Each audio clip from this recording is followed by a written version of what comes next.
Orlando da Massa, dá para congelar tokens USDC dentro da tua carteira com a tua chave privada ou não? Dá sim. Vocês estão A gente entendendo vai o que o ver. Orlando da Massa tá falando? Vocês estão entendendo isso? Pois eu Porque isso falei. é a verdade. Tu tá falando a verdade. Muita gente do mercado cripto vai ficar putinha com essas informações, mas é verdade. Mas basicamente nós estamos vendo um sufocamento econômico dos países da ONU em relação à Rússia, né? Então eles estão fazendo diversas aí sanções, apertando.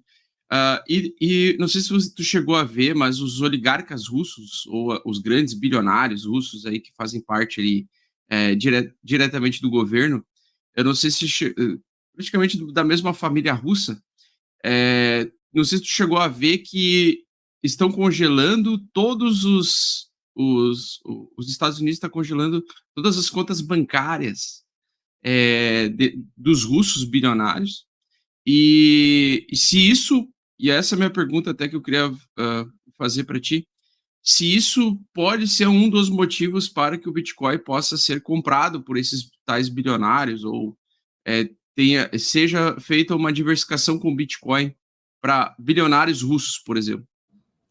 Cara, Por conta desse congelamento aí econômico em outros países europeus e os Estados Unidos. eu acho pouco provável pelo que a gente tem de dado até agora, sabe? Porque se a gente olha, isso é um dado bem legal. Fiz até uma trend naquele dia que tinha um monte de endereço com um K de Bitcoin, todo mundo falando, pô, voltou o bull market e tudo mais, que no final era só uma movimentação da WBTC, né? E, cara, não tem um volume tão significativo, sabe, de que tá saindo de rubro russo. Você pega o volume de rubro russo, hoje ele é cerca de 35 milhões de dólares. É 35 milhões de dólares diários, né? Foi o pico dele. Então, cara, 35 milhões de dólares diários para cripto não é nada. A gente fala de um mercado spot de 6 a 8 bilhões de dólares quando ele tá com volume baixo. Até eu acho que eu tenho o número aqui, deixa eu. Aqui é o número, né? O quanto que a gente movimentou aqui. O estudo da Arcana foi bem legal. Foi mais ou menos o mesmo que a gente bateu no pico, quando a gente bateu a máxima histórica de maio, né? Cara, esse volume aqui não significa muito pra gente. E o que é importante entender desse momento que a gente está vivendo hoje, que eu acho que o pessoal acaba esquecendo, é que a Rússia estava muito preparada para sanções, sabe? Essa trend aqui ela é fenomenal. Realmente, tipo, foi o melhor cara que eu li sobre tudo que tá rolando nas sanções. Que ele explica exatamente como é que ele funciona as sanções, mas um dos pontos que ele mais bate aqui, que, cara, é a maior verdade, quando eu vi os analistas, né, geopolíticos batendo nessa crise da Rússia, todo mundo tava falando nisso nos podcasts, no que eu lia, era que a Rússia se preparou muito bem para essa crise. A Rússia, ela tem 600 bilhões de dólares em reservas de ouro e euro para conseguir continuar operando. Então, tipo, não é uma dor tão grande assim para a Rússia e eu não acho que cripto seria o caminho para fugir dessa dor. Por que eu falo isso? Eu não sei se o pessoal sabe como é que funciona a sanção, né? Mas como é que funciona a sanção nos Estados Unidos, cara? Os Estados Unidos, ele vem por meio de um decreto presidencial, fala, ó, galera, a gente está fazendo a sanção para esse país, beleza? Ou para esse grupo de pessoas. E aí, em cima disso, eles lançam essas sanções, né, através de uma lista. Então, eles targueiam, e aí eles têm, né, aqui o escritório deles para controlar ativos no exterior, eles targueiam, e aqui você entra nessa lista aqui, ó. Essa é uma lista de sanções, né? Essa lista aqui é a lista de sanções dos Estados Unidos. Se você for, qualquer um pode acessar aqui, você consegue pesquisar o nome, a pessoa, a cidade, e aqui você consegue ver se as pessoas estão nessa sanção, né? Se elas poderiam ou não estar transacionando. E, cara, a partir do momento que você está nessa lista, independente do valor que você está transacionando, esse cara, ele fala isso bem legal, né? Que ele brinca, cara, você pode estar transacionando em dólar, Bitcoin ou conchinha do mar. Se você é uma pessoa americana ou uma empresa americana e está transacionando, está quebrando essa sanção, você tá fudido. Você tá indo contra a lei, realmente. Tipo, você vai tomar uma porrada nisso. E se você parar para pensar no mercado de cripto, cara, é um mercado muito transparente, muito caro e muito pouco líquido para qualquer oligarca russo. Porque, pô, imagina que eu sou oligarca russo, eu quero movimentar ali alguns milhões e tal. É muito perceptível no mercado cripto quando a gente está movimentando alguns milhões. Até que eu tinha comentado justamente isso, cara. Sim, tu consegue rastrear as carteiras aí. Exato, e hoje tem serviços, tipo, eu li isso há uns 3 meses atrás, que foi um documento vazado da Chain Analytics, cara. Os caras têm um serviço de Know Your Transaction, que o que os caras fazem? Eles conseguem acompanhar pelo fluxo de blockchain as transações, e os caras, eles criaram um sistema que eles conseguem linkar os endereços que você pesquisa normalmente. Quem nunca foi, tipo, no Blockchain Explorer, alguma coisa assim, e jogou seu endereço, né? Normalmente, os nodes que estão rodando isso são nodes de serviços como esse Neural Transaction da Chain Analytics. O cara consegue linkar o seu endereço, pelos endereços que você pesquisa, normalmente você vai pesquisar o mesmo endereço, que é o endereço da sua carteira. Então, eles conseguem triangular essa informação e descobrir pelo seu IP a sua carteira, associar o seu IP àquela carteira. E nisso eles conseguem identificar. Então, cara, hoje existem inúmeras mesmo alternativas para você conseguir targear isso. Então, eu realmente vejo como muito pouco provável, assim. É a questão de sanção em cripto. Cripto, tipo, primeiro que a maior parte das corretoras norte-americanas, elas já aplicam o MSB, que é o certificado, né, contra a lavagem de dinheiro dos Estados Unidos, que já pegaria ali a questão de sanção russa. E segundo, cara, realmente é um mercado muito transparente, muito pouco líquido para você fazer esse tipo de operação. Então eu vejo como pouco provável. Eu acho legal porque tá puxando questão regulatória. E para mim, questão regulatória é uma das coisas que precisa para o mercado desenvolver, para o mercado crescer, para o mercado virar alguma coisa relevante, assim. Eu, pelo menos, penso muito nessa linha. Cara, muito interessante o que tu falou, e eu até queria até te perguntar sobre isso, assim. Por exemplo, tu comentou que o mercado cripto ele não é muito líquido, principalmente para quem tem um capital muito grande, por exemplo, como oligarcas russos, por exemplo.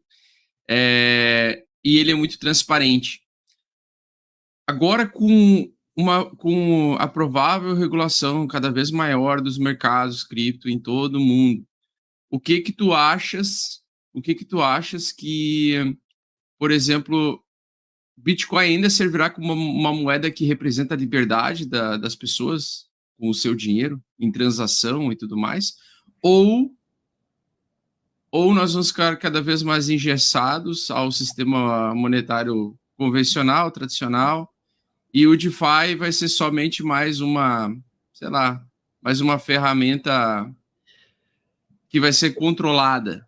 Cara, eu vou falar uma coisa um pouco Porque pesada o para que o que quem tu tá tá em cripto. falando é meio óbvio, né? O que tu tá falando é óbvio. Se eles conseguem triangular as carteiras com os IPs e a pessoa, consegue colocar a identidade da carteira da pessoa.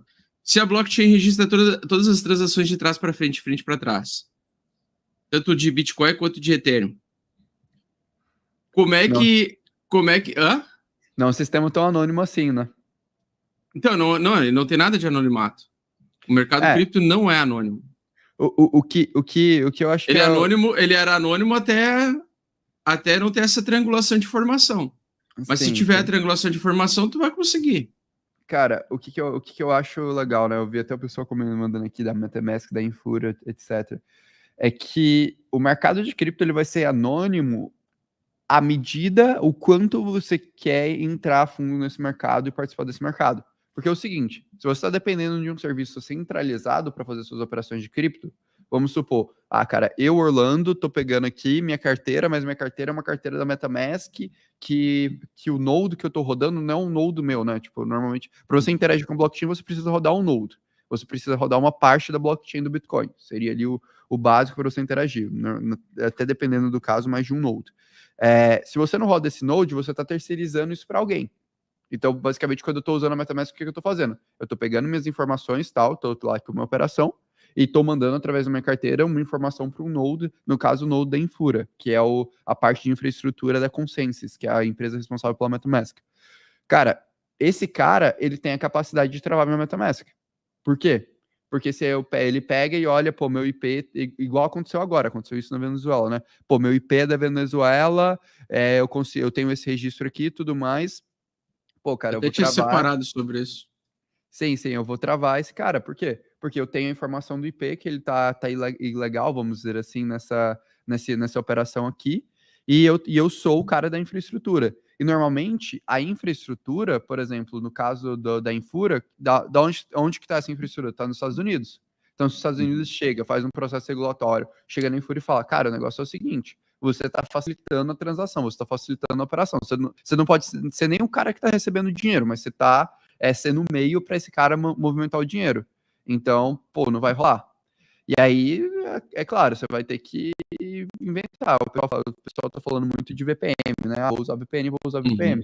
Mas aí, tipo, às vezes o VPN não vai ser o suficiente, porque se você está transacionando todo momento com aquele mesmo IP e tudo mais, você não usa VPN desde o início, desde que você montou sua infraestrutura, para você associar a ponta pode ser algo arriscado, ou até mesmo você fazer toda a outra triangulação do Know Your Transaction.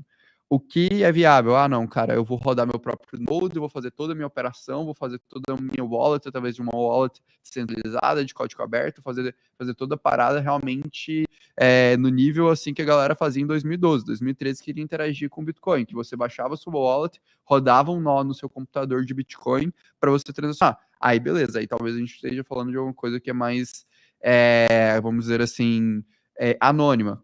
Então, é uma coisa um pouco complexa. À medida que você depende muito de players centralizados para fazer suas operações, você não está tão escondido assim do mundo quanto as pessoas têm essa sensação em cripto. Na verdade, pelo contrário, cripto é bem possível de ser censurável em alguns aspectos. Você tem tanto essa questão da infraestrutura, quanto a questão, por exemplo, se você estiver numa stablecoin, cara, stablecoin tem artifício de blacklist. O cara descobriu que seu endereço é um endereço malicioso, o cara te coloca numa lista, ele congela seu fundo e você não consegue movimentar. Isso existe na Tether, já aconteceu, no SDC já aconteceu, e não foi a última vez que aconteceu, e não vai ser, e com certeza vai acontecer por um bom tempo ainda. Então, acho que é importante a gente... Vocês estão entendendo o que o Orlando da Massa tá falando? Vocês estão entendendo isso? Porque isso é a verdade. Tu tá falando a verdade. Muita gente do mercado cripto vai ficar putinha com essas informações, mas é verdade. Essa é a verdade. Você pode ter os seus fundos congelados se, claro, seria uma atividade criminosa, seria uma coisa muito tenebrosa para ter. Não é o afegão médio ali que fica fazendo trade alavancada no mercado de futuros que vai ter o saldo congelado. Não, mas cara, eu tava até brincando. Ontem a gente tava numa reunião de gestão, né? Eu tava conversando com alguns caras, e aí o pessoal do mercado tradicional, né? Aí os caras brincaram, pô, cara, o negócio é o seguinte: Know Your Customer Anti-Money Laundering funciona dependendo da quantidade de dinheiro que você tem. Você tá transacionando R$1.000, beleza, cara, eu não tô me importando muito. Agora você tá transacionando 100 milhões, pô, cara, aí já começa a virar uma coisa meio complicada. Orlando da Massa, dá para congelar tokens USDC dentro da tua carteira com a tua chave privada ou não? Dá sim. O USDC, Tether, alguns contratos de stablecoins, eles têm um artifício chamado blacklist, que é um artifício que ele pode ser acionado em caso, assim, de algumas violações, né? Então, mas aí é um processo bem complexo, tá, pessoal? Não é uma coisa tipo, pô, o cara vai congelar deliberadamente, mas o cara vai lá, vira e fala, pô, bate na porta, né, do governo norte-americano, bate na porta da USDC e fala, pô, Circle, o negócio é o seguinte, esse cara aqui tá fazendo essa operação, eu quero acionar o artifício de blacklist do contrato de vocês. O cara vai lá e aciona. Por isso que tu acha que é interessante o pessoal focar em DAI ou não? Mas a DAI também é da MakerDAO, e a MakerDAO também tem artifícios para isso, né? Cara, aí que tá, vai depender muito, assim, o negócio a gente pode até achar esses subterfúgios no curto prazo, mas, cara, no longo prazo, de verdade, faz as coisas certinho, é a melhor coisa que você pode fazer na vida, tipo, o mercado vai ser eventualmente regulado, né? Tava lendo agora, essa semana, o Gary Gensler... Você tá afirmando que o pessoal paga imposto, então, ou não? Cara, é mais... Basicamente é isso.